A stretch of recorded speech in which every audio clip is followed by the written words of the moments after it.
네, 안녕하세요. 안녕하세요. 안녕하세요. 예, 지금 오늘 가을비가 이렇게 내리는 가운데 수심결 첫 시작이 되겠습니다.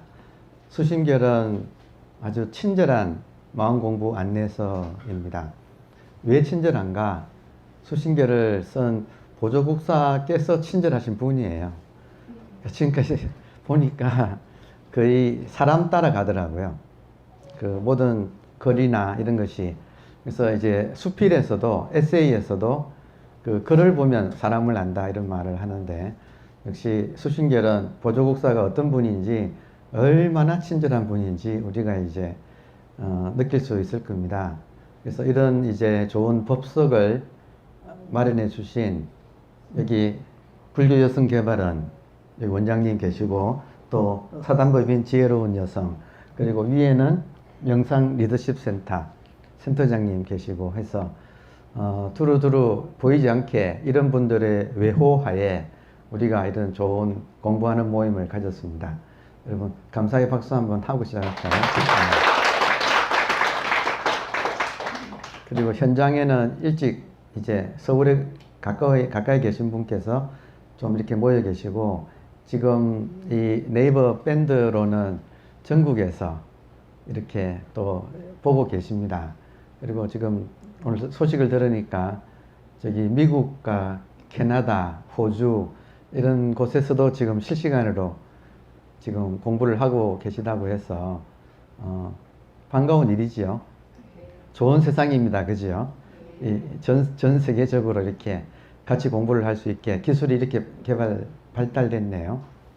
아마 미국은 지금 밤 10시라고 들었는데, 미국, 캐나다는 밤이고, 호주는 우리보다 조금 빠르겠죠, 아마. 아무튼, 오후 시간이 될 것 같고, 아무튼 서로 간에 떨어진 상황에서도 같이 이렇게 법을 나누고, 여러분, 마음은 하나지요? 네. 그렇죠. 서로 다 통하지 않습니까? 그래서 참 좋은 시간이 될 것 같습니다. 우리가 한 학기 동안에 제 목표는 이 책을 떼는 거예요. 그러니까 교재인 수신결을 한 학기 동안 떼려면 상당히 바쁩니다. 이해되시죠? 네. 그래서 이제 진도를 잘 나가도록 또박또박 책을 잘 읽어가도록. 그래서 전체를 못 읽으니까 본문은 다 읽고, 그리고 이제 해설 중에서는 중요한 부분은 가려서 읽도록 그렇게 하고, 나머지 자세한 각 주는 여러분들께서 예습 복습할 때 이렇게 읽으시도록. 이 책의 장점은 연이 해석을 하고 편집을 한 분이 원불교 교무 선생님이시네요. 네, 그래서 오히려 역설적으로 좀 객관적으로 잘 우리가 초보자도 혼자서도 읽을 수 있도록 해설을, 이렇게 어려운 단어 나오면 다 해석을 붙여가지고 상당히 잘 되어 있습니다. 그걸 이제 여러분께서 10분 활용하시면 되겠습니다.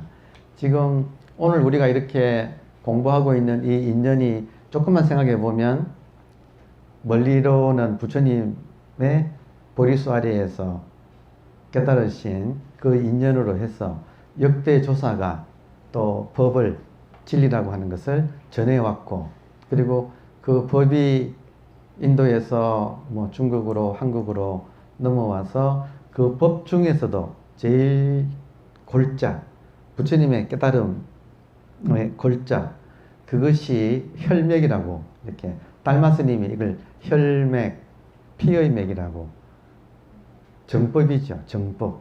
다시 말하면 이 우주에서 깨달음이 있고 진리가 있다면 그 진리의 골수가 이어져 와서 우리한테까지 지금 왔다.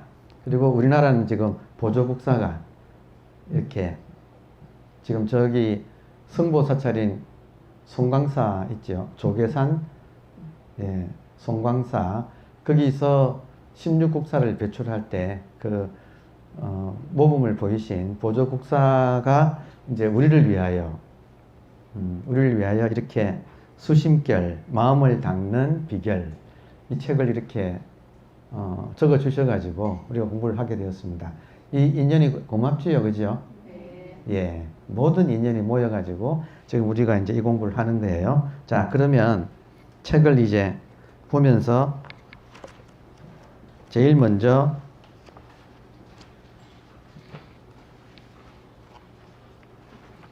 보조국사 약전 8페이지네요.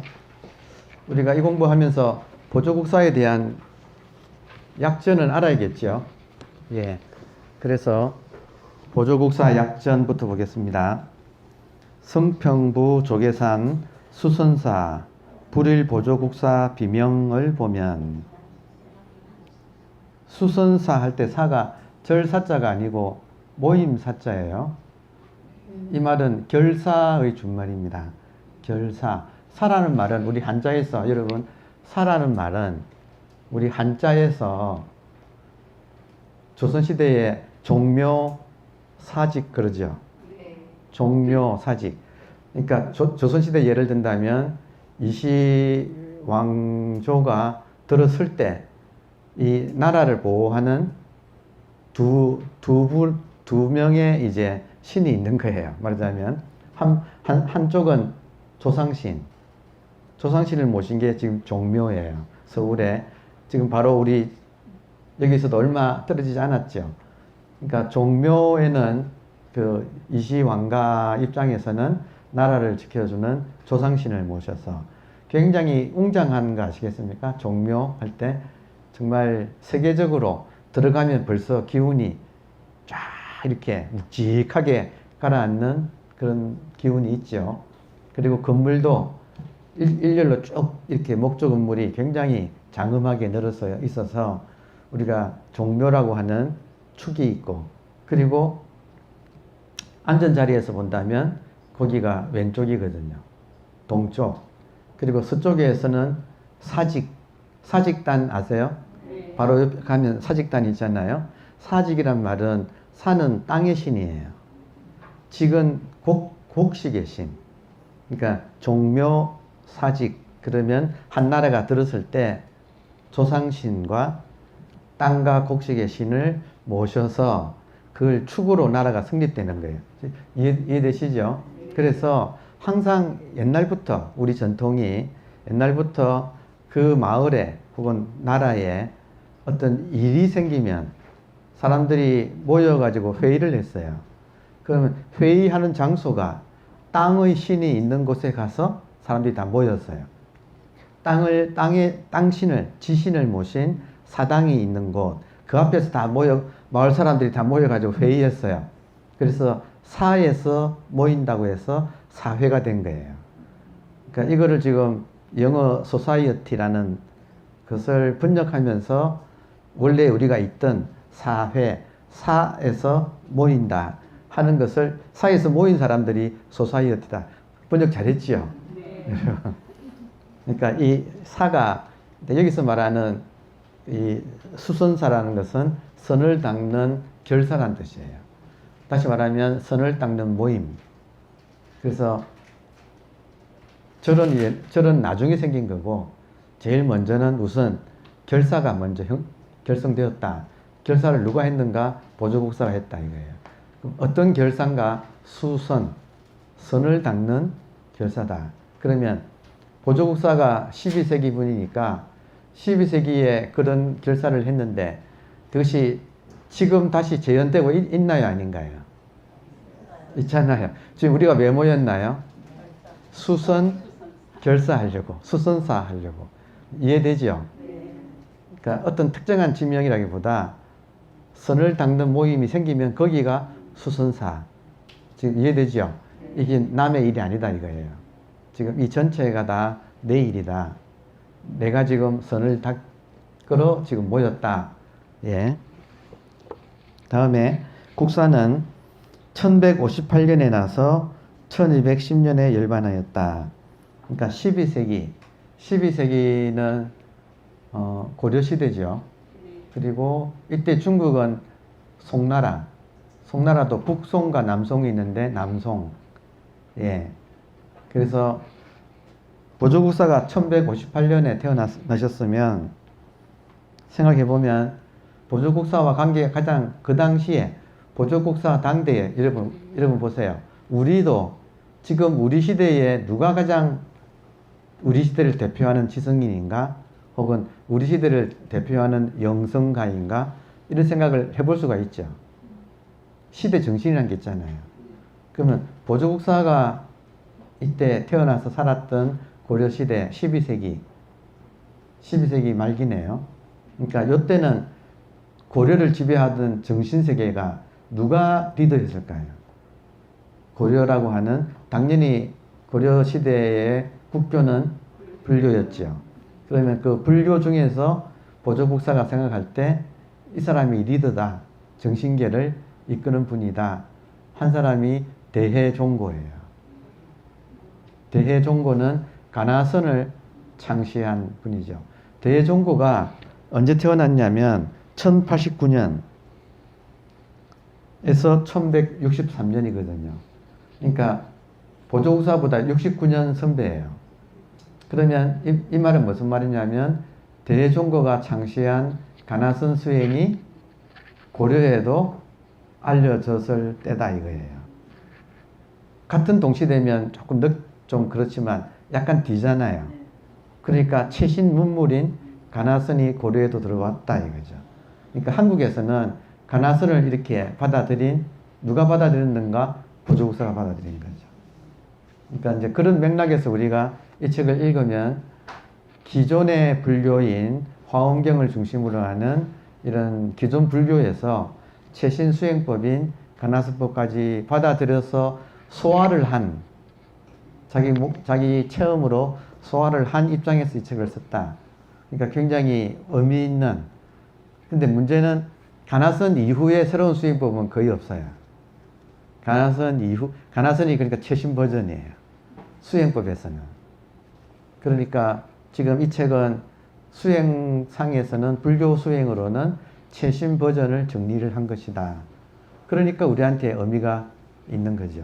만약에 이거 이후에 또 이거보다 더 뛰어난 새로운 수행법이 있다면 이건 우리가 참고로 하고 그걸 공부할 텐데, 그게 아니라 이거 이유는 지금 안 나왔어요. 가나선보다도 더 수승한 수행법은 아직은 없다. 그러면 이 책은 굉장히 중요한 책이다. 상황은 이해되시죠? 예. 속성을 정시오. 이름은 지눌. 지는 알지자고 눌은 어눌하다 하는 거잖아요. 알긴 아는데 어눌하게 한다. 이게 또 이제 의미가 있죠. 예. 항상 우리는 고통스럽다. 왜 고통스러운가? 생각이 많아서. 그러니까 왜 생각이 많은가? 아는 것을 숭배하기 때문에. 그러니까 너무 많이 알아서 지금 머리가 복잡한 거예요. 그래서 아는 것이 어눌해진다. 그러니까 이 말이 참 의미가 있습니다. 겸손하신 분 같아요. 보조국사는. 그래서 자호를 모구자라 하였다. 이때 목은 목장, 우는 소잖아요. 소치는 사람, 이런 뜻이죠. 소는 마음이죠. 그러니까 이분이 나는 깨달았다가 아니고 나는 깨달은 사람이다 이렇게 안 하고 소를 치는 사람이다. 어디까지나 겸손하게. 그러니까 이게 지금 친절한 거예요. 이 태도가 친절한 거예요. 어디까지나 나는 소를 치는 사람이다. 이 말은 우리도 소 치지요. 그러니까 우리보다 먼저 소를 치는 선배가 어떤 말을 하는지 궁금해져서 좀 너무 뛰어난, 여러분 그렇잖아요. 과외도 서울대생이 과외할 때는 뛰어난 학생들만 소화하지, 서울대생이 과외할 때는 그런다는 거 아니에요. 이해가 안 된다는 거 아니에요. 이걸 어떻게 모르지 하고. 그러니까 과외도 좀 이렇게 보통 사람들은 좀 중간층의 대학생한테 과외를 받아야지 너무 뛰어난 사람한테 받으면 격차가 커가지고 말귀를 못 알아듣는 거예요. 여러분 죄송하지만 성철 스님 법문하실 때는 말귀를 못 알아듣겠더라고요. 근데 지금 보조국사는 좀 우리랑 좀 친근하게 말귀를 알아듣겠어요. 이게 무슨 말인가 하는 좀 그런 뜻이 있습니다. 이해되시죠? 네. 아니 두 분 다 있어야죠. 두 분 다 계신데 지금 보조국사는 우리한테 좀 더 가깝다. 모구자다. 자기 마음을 이렇게 돌보는.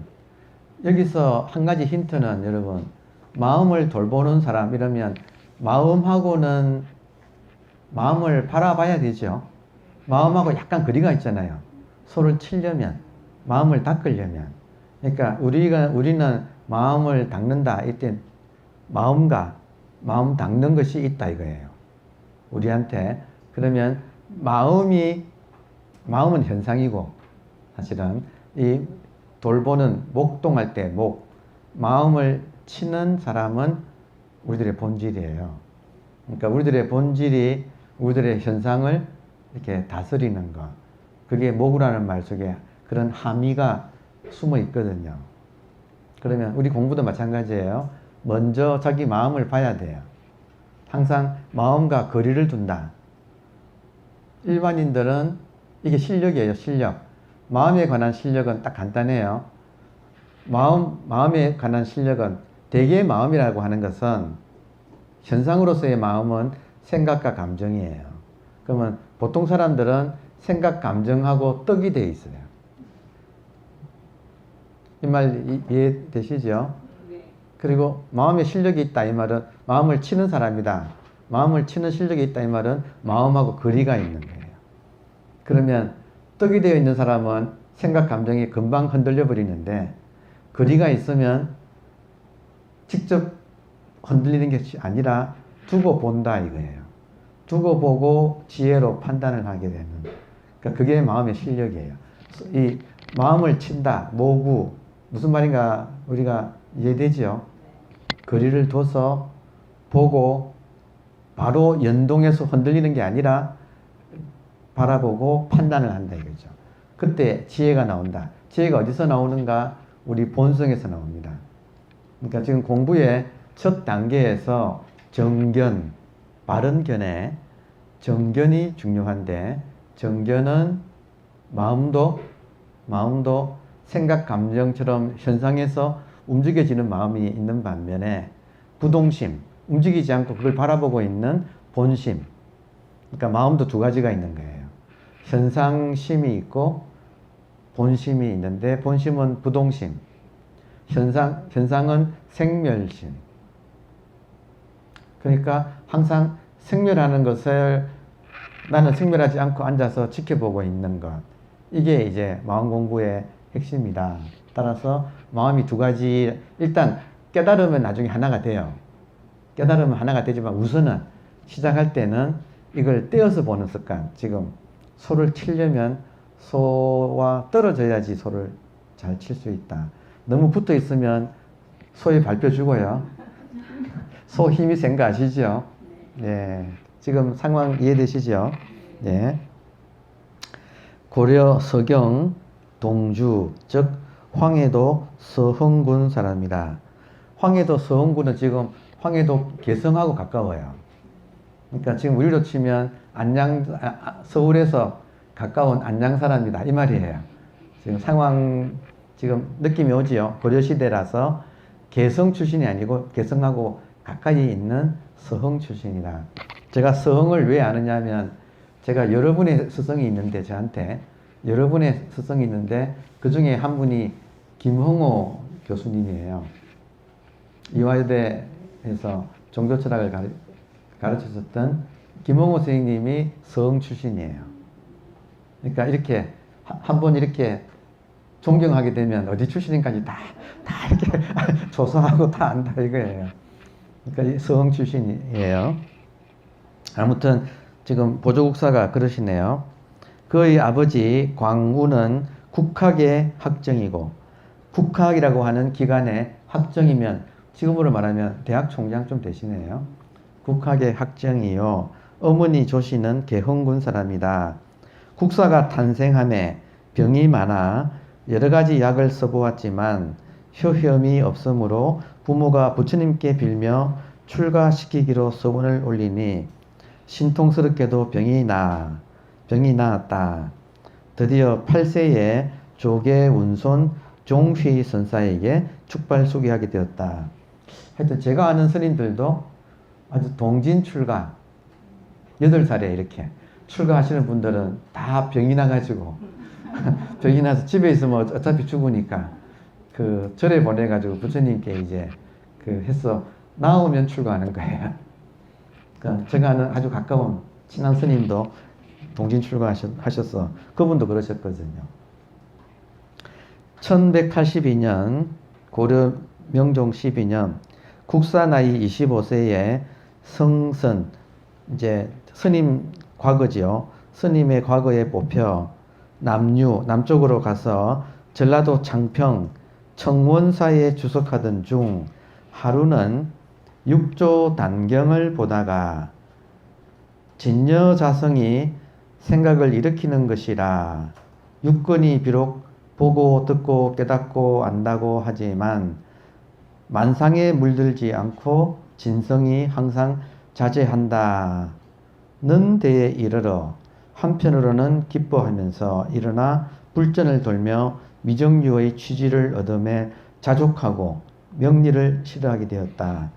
이제 소위 말하는 초견성이라고 하는, 그러니까 보조국사가 처음에 깨달은 대목이 육조당경을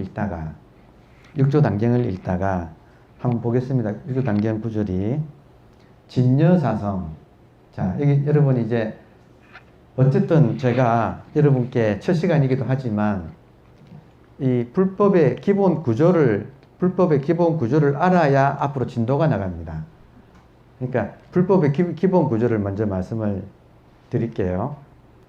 그러니까 이 점은 앞으로 계속 반복해서 여러분 귀에 딱지 않을 때까지 계속 반복해서 말씀드리는데, 이때 불법은 대승불교예요. 지금 우리가 공부하는 것은 대승불교예요. 그러면 대승불교의 기초는 대승기신론에 있어요. 대승기신론은 11대 조사, 부처님 하에 1대 조사가 우리 대승법에 가면 1대 조사는 마하가섭, 석가모니 부처님 절에 가면 옆에 나이 든 사람이 마하가섭이고 젊은 사람은 아난존자. 그러니까 1대 조사가 마하가섭, 2대 조사가 아난존자, 3대 조사가 아난의 제자인 라훌라는 부처님의 아들이죠. 3대 조사예요. 그렇게 법이 내려와요. 그러니까 부처님의 법이 천주교로 말하면 교황 뭐 몇 세 그러잖아요. 천주교에서는 바오로가 1세네요. 교황의 1세 교황은 베드로가 반석이란 뜻이더라고요. 베드로가 반석. 그러니까 반석이 이제 교회가 되어가지고 이렇게 내려온다. 이런 식으로 설명하거든요. 그것처럼 우리 대성불교에서는 1대가 마하가섭, 2대가 아난, 3대가 라훌라 해서 내려와서 11대 조사. 가톨릭에서는 교황이라고 부르고 우리는 대승불교에서는 조사. 조는 할아버지 조자에 사는 스승사자. 그러니까 큰 스승이라는 뜻이죠. 조사가 역대 조사가 쭉 내려오는데 11대 조사가 마명이라는 말은 말맞자의 울명자예요. 마명조사가 아슈바고사라는 인도분인데, 이 조사가 설법을 할 때 사람들 옆에 말이 있다가 그 설법을 듣고 말이 감동해가지고 울었다는 거예요. 그래서 이름이 마명, 이제 안 잊어먹겠죠, 여러분? 네. 예, 마명 11대 조사. 그러니까 이때부터 대승불교가 확립되는데, 이 마명 조사가 대승불교의 딱 기본서로서 쓴 것이 대승기신론이에요. 13대 조사가 용수보살, 나가르주나. 그러니까 11대, 12대, 13대 때 대승불교가 정착이 됩니다. 완성됩니다. 그리고 쭉 내려와서 우리가 아는 28대 조사가 보리달마 조사. 보리달마 대사가 스승의 명을 받고 중국으로 건너와서 선종의 초조가 되고, 지금 우리 족보예요. 여러분, 우리들의 혈맥이에요. 우리 정신의 맥. 28대 달마 스님이 인도에서 중국으로 건너와가지고 초조가 되고, 선종 초조, 2조가 해가 3조 성찬, 4조 도신, 5조 홍인, 육조 해능에서 육조 해능이 조계에서 살아가지고 조계종, 그리고 조계대사 밑에서 5가 7종이 벌어지는데, 한국은 지금 보조국사는 또 조선시대 서산대사는 또 우리 앞에 살았던 경어스님, 용성스님 이런 분은 모조리, 한국의 법맥은 5가 7종 중에서 임재종 양기파, 임재종 양기파의 대종고도 다 거기 속하는 거예요.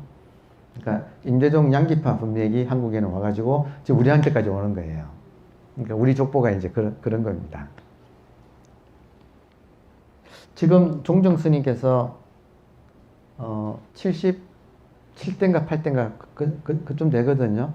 그러니까 부처님 이하 마하가섭이 1대고 아난이 2대고 해서 지금 우리 종정 스님이 77대인가 8대인가 뭐 그렇습니다. 그러니까 우리가 지금 동시대에 우리가 지금 그 정도 된다 이거죠.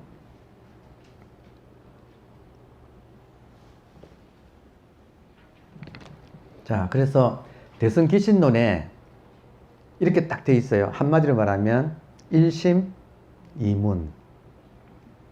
이 세계가 일심, 한 개 마음이다. 이 세계는 한 개 마음이다.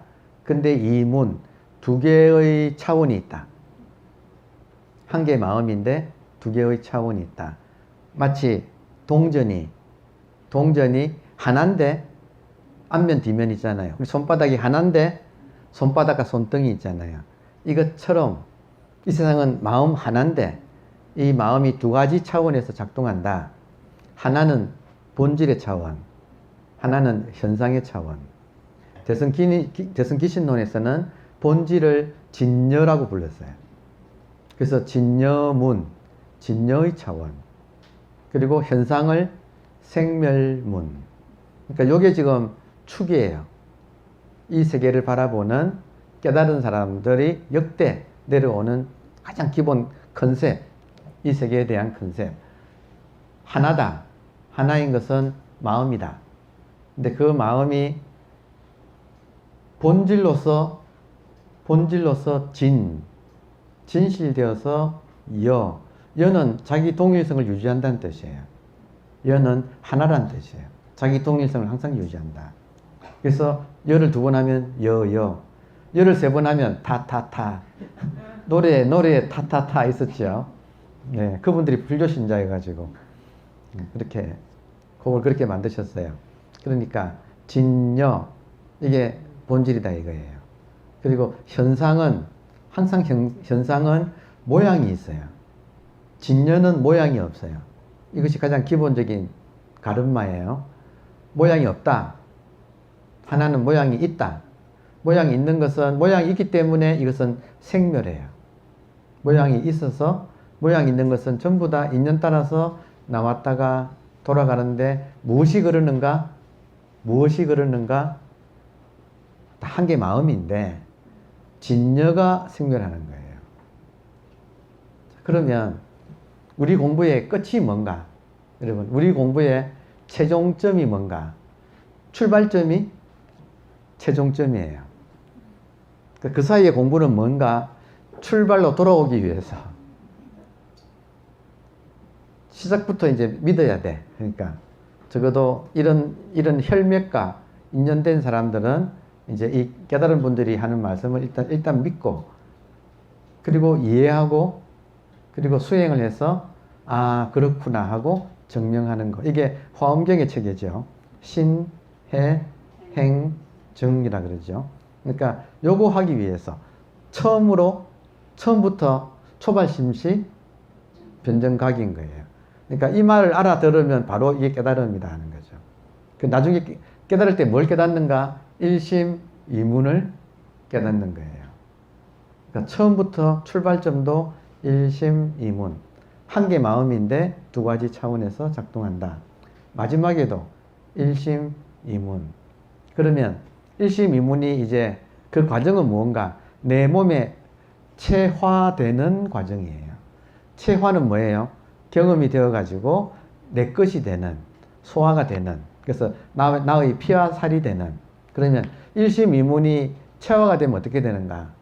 여러분, 일심이문이 체화가 되면 지금 우리 여기 지금 이렇게 지금 네이버 밴드로 이 장면을 보고 계신 전 세계에 지금 미국에서도 보고 캐나다에서 보고 뭐 호주에서 보고 그러시니까 그런 분과 우리 모여 있는 이 사람하고 우리 모두가 동일하게 여러분 동일하게 실제로 있는 것은 지금 눈앞에 이것밖에 없어요. 우리 모두가 동일하게 모든 인간한테 최종적으로 여러분 여라는 말은 같고 같다. 이건 하나다는 뜻이에요. 그래서 여러분 최종적인 진리는 하나예요.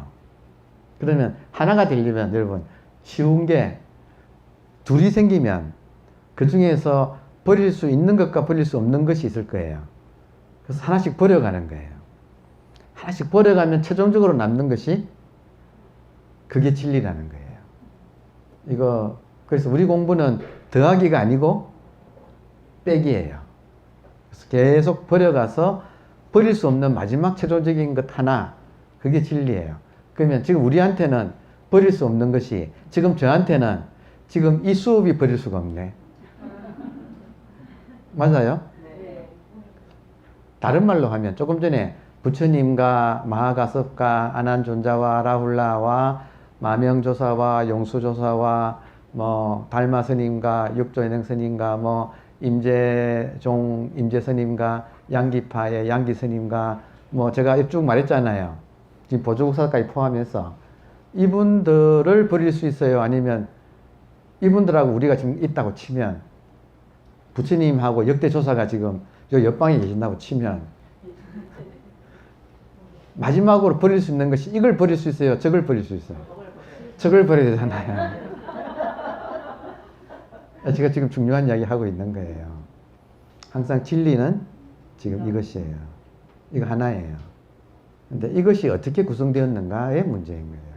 그러니까 우리가 알고 있는 처음에는 배워야 하지만 수신께를 배워야 하지만 마지막에 수신께라고 내하고 둘이 있어. 어떤 걸 버려야 될까요? 수신께를. 그러니까 버리려고 배우는 거예요.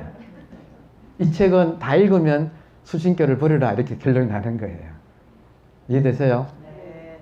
언제나 진실은 여기, 지금 여기의 나예요. 지금 여기 나, 지금 여기 나 대신에 이것이라고 하죠. 나는 아상을 말하기가 쉬우니까 아상이 아니라는 의미에서 지금 여기 이것, 요게 최종적인 결론이에요. 그러면 여러분 보세요. 지금 다행히 여러분은 지금 다행히 오늘 비가 오고 해서 조금 습기가 있고 좀 덥기는 한데 조금만 참으세요. 그래도 쉬는 시간 되면 충분히 20분 쉽니다. 무려. 조금 지금 환기하세요. 예. 그러니까 지금 여러분하고 저하고는 서로 간에 좋은 인연을 만나가지고 감정적으로 별로 안 싫지요. 네. 그죠? 좋아요. 좋지요. 근데 이거 금방 깨져요. 쉬는 시간에 딱 켜보면 벌써 문자 메시지가 막 좋은 사람한테도 오지만 확률적으로 3분의 1은 좋은 사람, 3분의 1은 좀 별로 안 좋은 사람, 3분의 1은 이것도 저것도 아닌 사람, 좋은 놈, 나쁜 놈, 이상한 놈 한테 이렇게 올 거 아니에요. 자, 그래서 여러분 최종적인 결론은 뭐냐면 좋은 놈도 이거 하나가 이렇게 내 눈앞에서 지금 진여라고 하는 것은 모양이 없다 그랬잖아요. 지금 모양 없이 텅 빈 지금 우리 눈앞에 여러분 우리 눈앞에 이렇게 모양 있는 것만 있는 게 아니고 모양 없이 텅 빈 것도 이렇게 있는 거예요.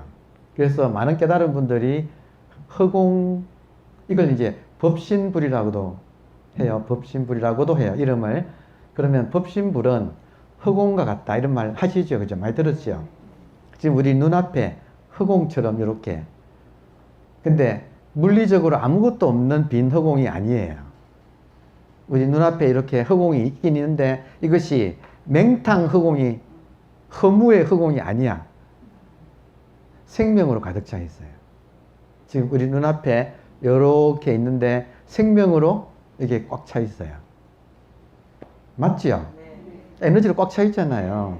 그냥 맹탕은 아니잖아요. 그리고 그것이 에너지이면서 생명이면서 동시에 또 이렇게 깨어있는 느낌이 이렇게 같이 있는 거예요. 깨어있다. 할 수 없이 이거를 옛 어른들은 본심이라고. 그러니까 이거를 성품이라고 불렀어요.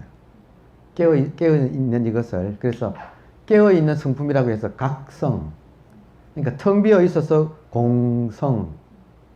이게 깨어 있어서 각성. 각 대신에 불자도 써요. 부처님 불자가 깨어난 사람이란 뜻이니까.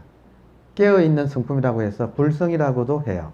그러면 우리 눈앞에 모양이 없어서 눈에 보이진 않지만 지금 살아있는 이 공간이 죽은 공간이 아니고 살아있는 공간이다 이거예요. 그러니까 이 살아있는 공간에 차 있는 이걸 생명이라고도 하고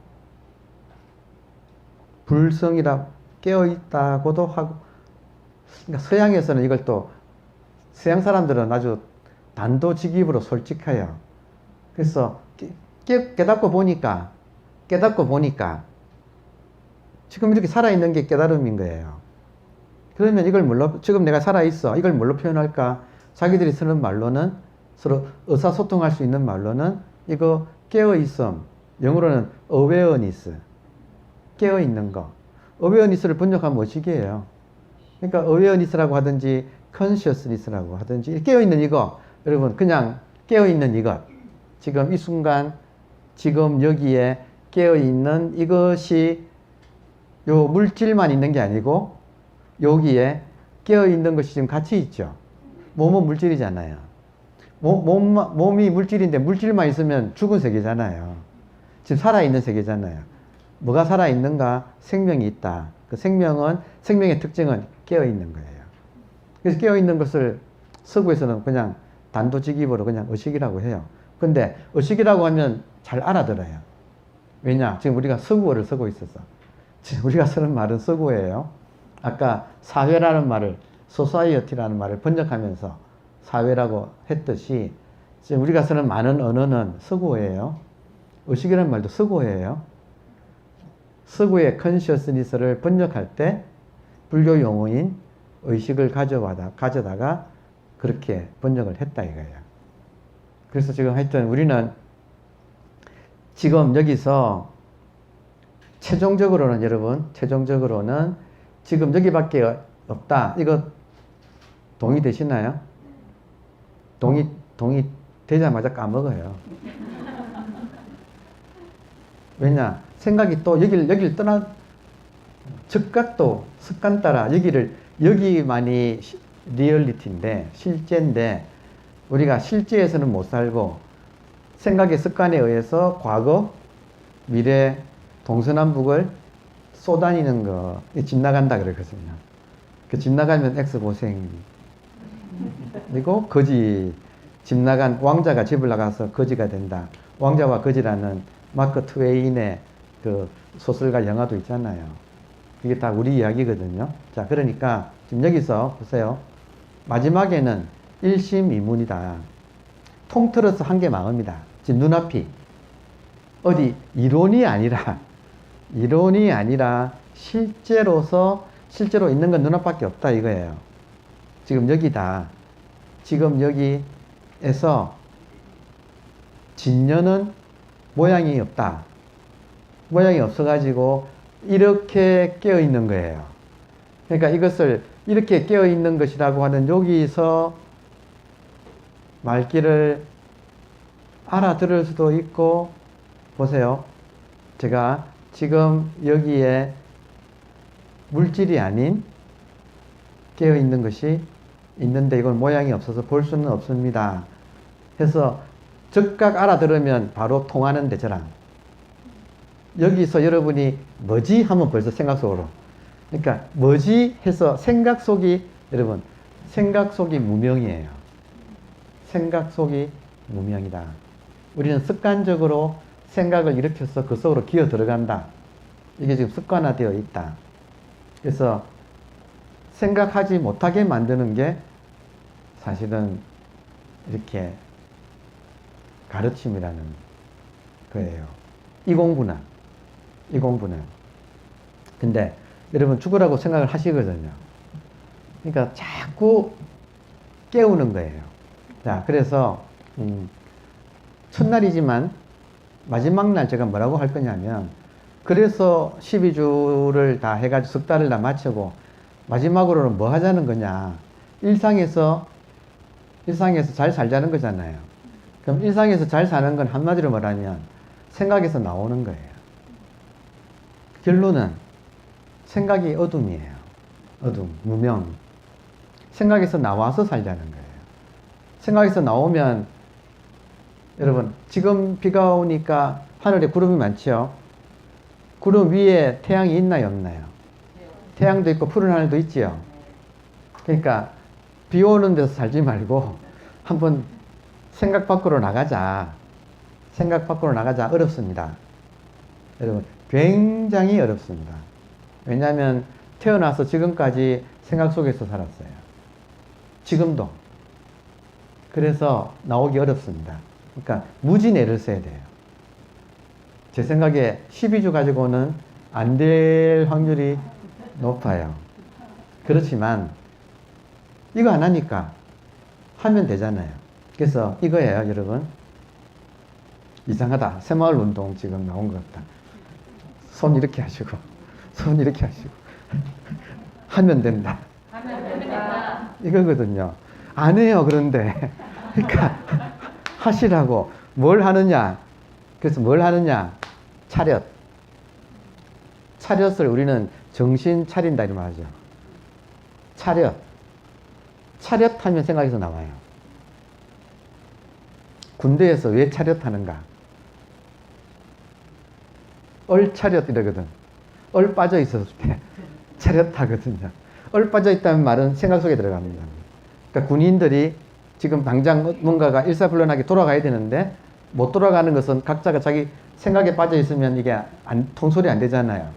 그러니까 제일 먼저 차렷부터 하잖아요. 제가 오늘 수업 시작할 때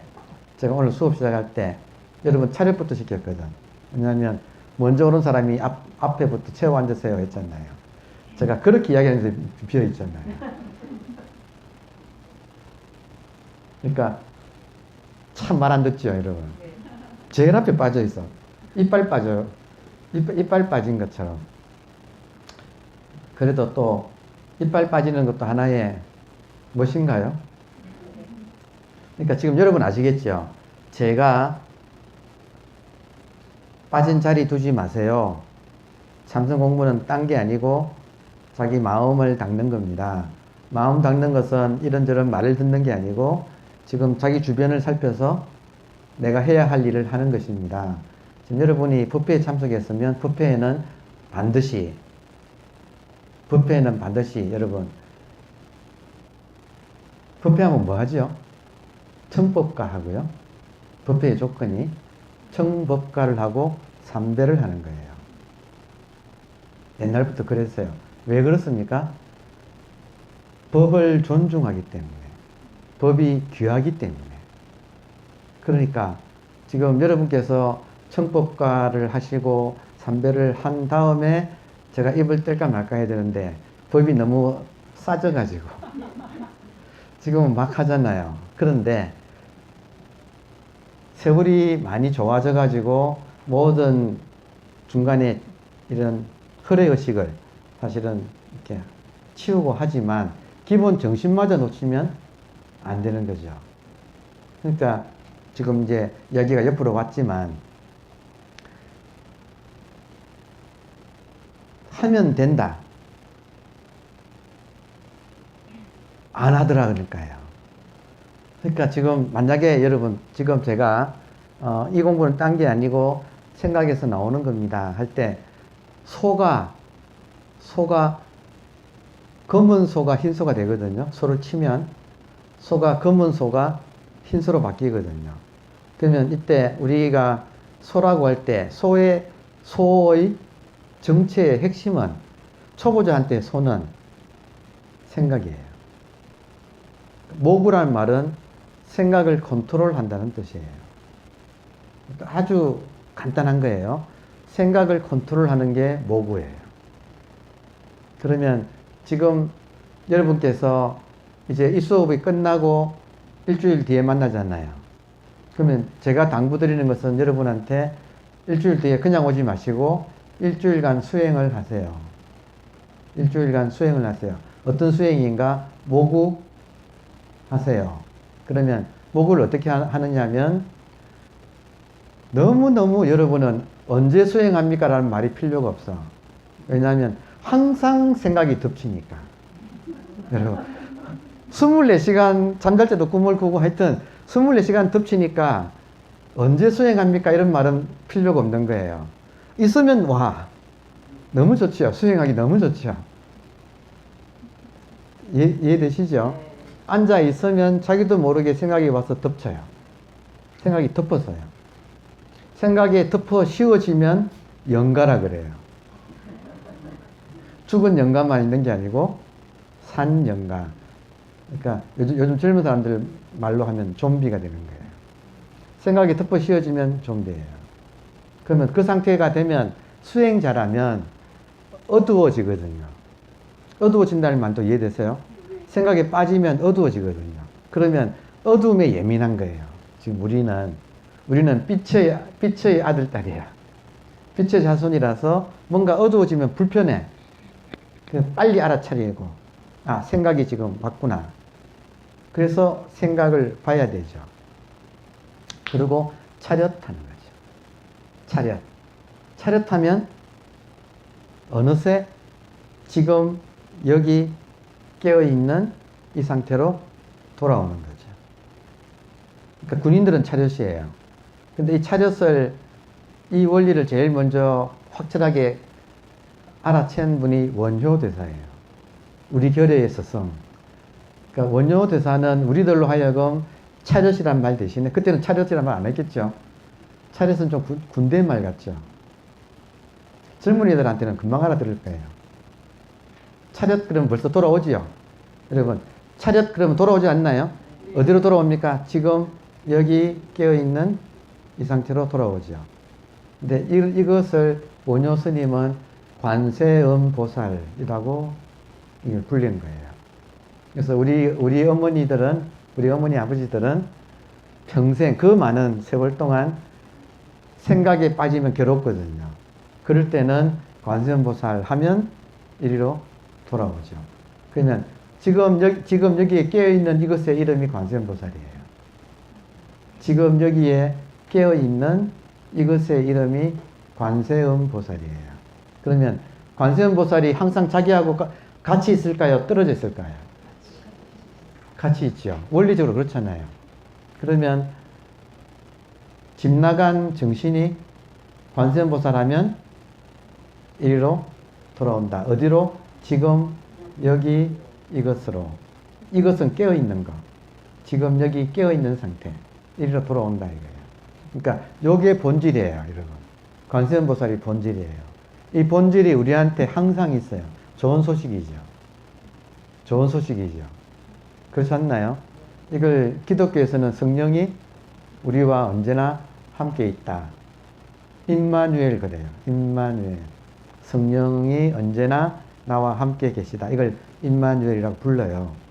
그러니까 지금 성령이라고 부르건 관세음보살이라고 부르건 지금 본질이라고 부르건 지금 여기서 진여라고 부르건 이 지금 깨어있는 우리 자신, 우리 각자 여기에 이런 물질들이 있잖아요. 물질도 있고 이런 언어도 있고 생각도 있고 감정도 있잖아요. 이것들이 이 공간 안에 깨어있는 이 공간 안에서 인연따라 이렇게 생겼다가 사라지고 있어요. 딴 데가 아니고 지금 이 공간에 여러분 나를 떠난 딴 공간이 있나요? 생각 속에만 있어요. 뉴욕시티 하면 생각 속에만 있어요. 모든 사람한테는 눈앞에 여기밖에 없어요. 이것만이 실제예요. 이게 한 개 마음이에요. 한 개 마음인데 본질로서는 텅 비어서 깨어 있어요. 중요하지요. 본질의 특징은 제일 큰 게 두 개거든. 하나는 텅 비어 있다. 깨어 있다. 텅 비어 있는 것을 공성, 깨어 있는 것을 각성, 텅 비어 있는 것을 공적. 이 보조국사 스님이 너무너무 좋아하는 말이에요. 텅 비어 있는 것을 공적, 공, 비어 있고 고요하다. 공적. 그런데 여기에서 신령스럽게 안다. 영지. 그러니까 텅 비어 있는 것만 있으면 죽은 건데 영지가 있어가지고 이렇게 살아있는 거예요. 그러면 여기에 공적 영지가 이렇게 있는 거예요. 이게 바탕이에요. 이 바탕에 인연따라 지금 우리들이 출연했어요. 여러분, 여기에 인연따라 우리가 지금 출연했어요. 특히 제 말을 보세요. 제 말이 인연따라 지금 생겼다가 인연이 다 하니까 사라지잖아요. 어디서 생겼어요? 이 자리에서. 지금 이 자리를, 이게 마음이기 때문에 마음자리라고 불러요. 심지, 땅지자를 써가지고. 마음, 땅. 지금 우리들의 본질, 눈앞에 이 자리, 심지에서, 이 마음자리에서 인연따라 이 소리가 지금 이렇게 일어났다 사라지고, 우리들의 모습도 이렇게 일어났다가 조금 있다가 쉬는 시간 되면 싹 흩어지면 여러분 눈앞에서 싹 사라지잖아요. 이게 지금 이 물질들이 흩어지잖아요. 또 20분 또 끝나면 또 이렇게 딱 또 모이잖아요. 있는 따라 흩어졌다가 나타났다가 이런다고. 생멸하고 있다고요. 어디서?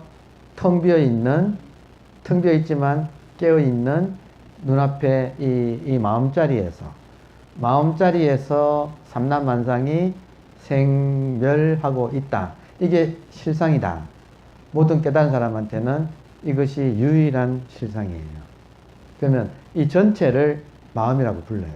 일심, 한 개의 마음. 여기에 지금 텅 비어 있는 것은 진여문, 진여의 본질의 차원. 이렇게 물질이나 소리, 생각, 감정이 인연 따라 일어났다가 사라지는 이것은 생멸문, 현상의 차원. 그 두 개가 눈앞에서 지금 펼쳐지고 있다. 이거 이상은 진실이 없다는 거예요. 그러니까 지금 더 깨놓고 말하면, 선적으로 말하면, 우리가 부처님 하는 것도 생각이죠. 보살님 하는 것도 생각이죠. 부처님, 보살님 하는 생각도 여기에서 있는 따라서 일어났다가 사라지죠. 그러니까 진짜 부처는 지금 마음자리, 이게 부처라는 거예요. 이게 진짜 부처. 이게 법신불. 법신불 안에 인연 따라 에너지가 나오면 보신, 형상으로 나오면 화신. 법신불 안에 인연 따라 에너지도 출렁이고 그 에너지가 모이면 입자가 되잖아요. 그러면 형상이 생기잖아요. 보신, 화신이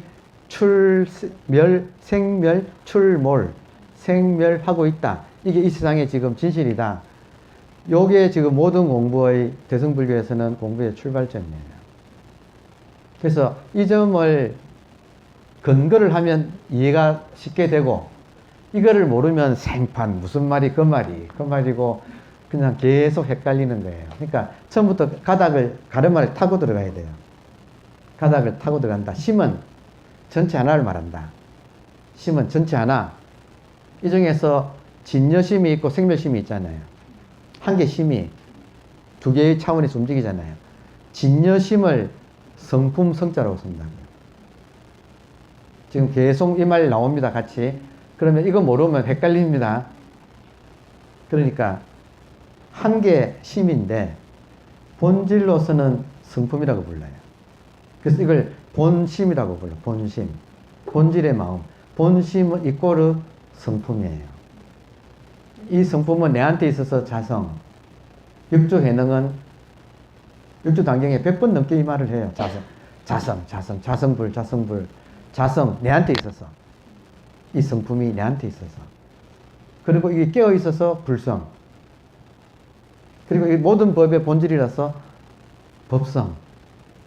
그러니까 이름을 뭐라고 하건 간에 지금 성품 성자를 쓰면 본질을 말한다. 그리고 일어났다가 사라지는 것들. 그것은 뭐 되게 제법이라고 불러요. 제법. 여러 가지 것들. 이때 법은 것들이에요.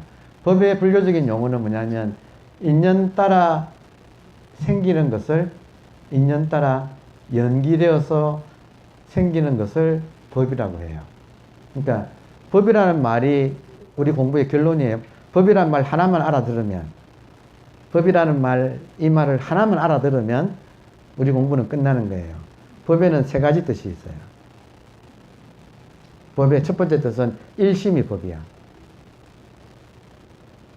법의 첫 번째 뜻은 일심이 법이에요. 다름아, 법. 그리고 진여심도 법이에요. 그리고 생멸하는 것들, 생멸하는 것도 법이에요. 그러니까 법이 이 세 가지로 쓰이니까 눈 밝은 사람은 알아서 해석을 해. 이해되세요? 그러니까 법 하나를 제대로 우리가 소화를 하면 지금 일심 이문을 소화할 수 있다. 일심도 법이라고 하고 진여도, 진여문의 진여도 법이라고 하고 생멸도 법이라고 했어. 근데 왜 그렇게 쓰는가 여러분? 깨달은 사람한테는 그렇게 보이니까. 다 같으니까. 그러니까 부처라고 하건 중생이라고 하건 마음이라고 하건 시삼 무차별 그러잖아요. 화엄경에 심, 불, 급, 중생, 마음, 부처, 급은 플러스, 더하기, 중생, 마음, 부처, 더하기, 중생은 시삼, 이 세 가지는 무차별, 차별이 없다. 그렇게 보여요. 깨달은 사람한테는. 중생은 다 따로따로 보지만 깨달은 사람은 이것이 전부 다가 하나로 보인다. 근데 하나로만 보이느냐? 깨달으면 하나로도 보이면서 동시에 따로따로도 보여요. 그래서 중도라고 해요. 하나이면서 여럿으로 이것이 상충되지 않고 조화롭게 이렇게 보여요. 제가 무슨 말을 이렇게 길게 하느냐? 수업 시간마다 강조하려고. 뭘 강조하려냐? 왜 괴로운가? 여러분 괴로운 건 전부 다 내 안에서 일어나고 있는 부정적인 생각과 감정이에요. 그냥 아주 타겟이 그냥 너무너무 확실한 거예요. 바깥에는 별로 문제 안 돼요, 여러분. 바깥의 것들은 그래요. 뭐 좋은 놈, 나쁜 놈, 이상한 놈, 그놈이 그놈이에요. 근데 문제는 내 안에서 일어나고 있는 이 부정적인 생각과 감정이 이게 나를 괴롭히는 거예요. 맞지 않나요? 이게 문제라고요. 그런데 보세요. 지금 법이라고 하는 한마디 말에 의하면 일심도 법이고 진여도 법이고 생멸도 법이잖아요. 그러면 부정적인 생각 감정은 법이에요, 아니에요? 법이죠. 법의 다른 말이 부처예요. 그러니까 부정적인 생각이라고 하는 부처, 부정적인 감정이라고 하는 부처. 구체적으로 말하면 뚜껑 열리게 만드는 부처, 우울증에 빠지게 하는 부처. 그러니까 지금 우리가 이거를 모르니까 겉모양만 가지고 도망 다닌다고요. 그러니까 지금 우리의 괴로움은 부정적인 생각 감정으로부터 도망 다니거나 없애려고 하거나, 그리고 그 전에 뭐 하느냐? 싸워요. 죽으라고 싸워요. 그러니까 지금 보세요. 지금 우리 여기서 8만 리를 넘어서 가면 아미타불의 극락 정토가 있다. 자, 여기서 여러분, 아미타불의 극락 정토, 서방 정토하고 지금 우리가 앉아있는 여기는 현실이고 극락 정토는 이상입니다. 그죠? 거기서 실제로 버려야 될 거는 뭘 버리는 거예요?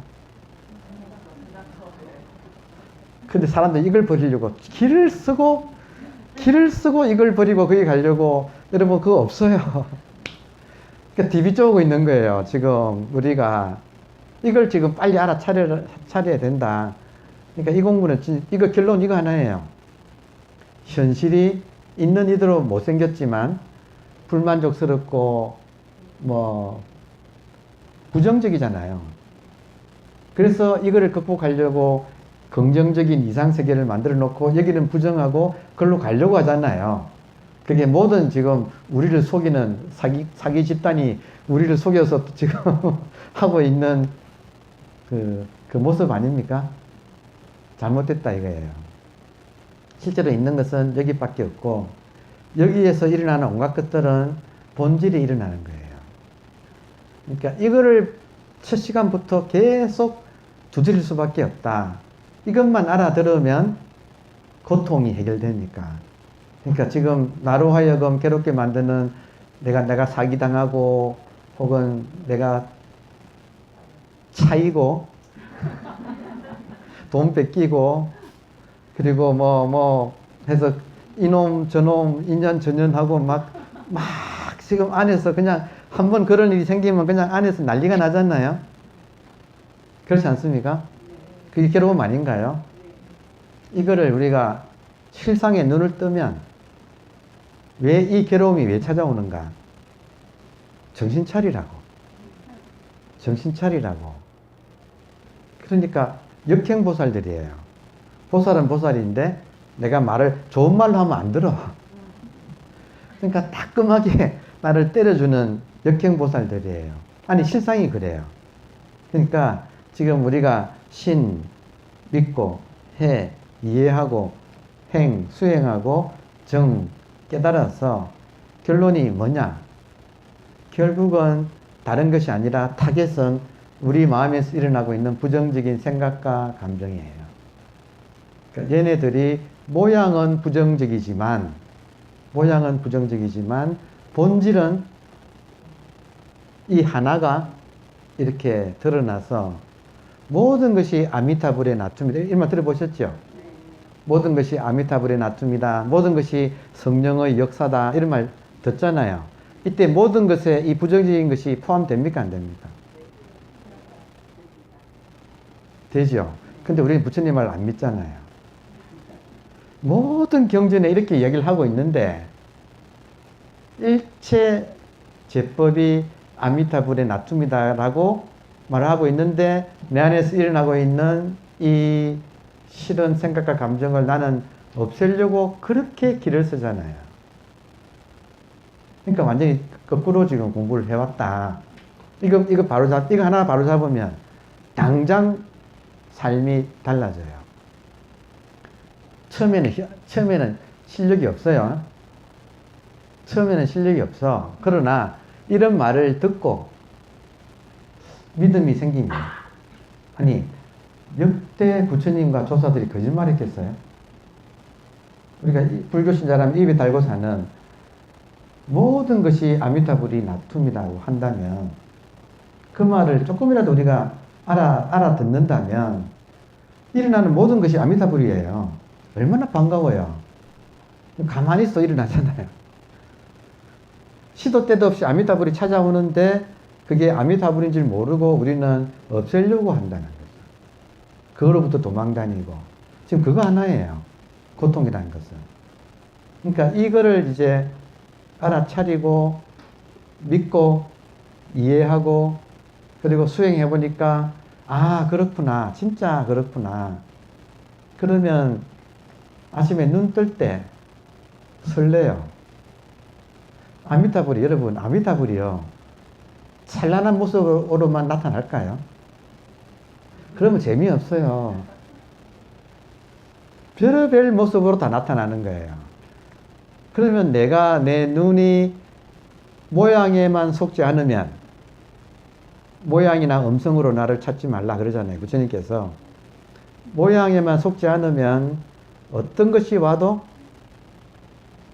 모양은 그거지만 실상은 아미타 부처님. 기독교인은 성령인 거예요.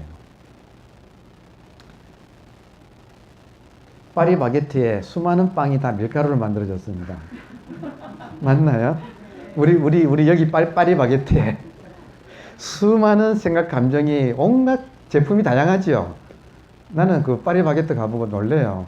저 많은 제품을, 저렇게 다양한 제품을 누가 다 사먹나?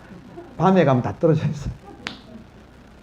이 수많은 가지각색의 모양과 맛의 제품이 막 이렇게 나오잖아요. 그거 음미하기 바쁘잖아요. 그렇지 않습니까? 이 세계는 너무 아름다운 세계예요. 부처님이 심심할까봐 드라마틱하게 온갖 모습으로 이렇게 드러나고 있는데 내가 거절하고 거부하고 살아오는 거다. 그러니까 지금 일심이문 이 한 구절에 우리가 알아만 챈다면 이 세계는 한 개 마음이다.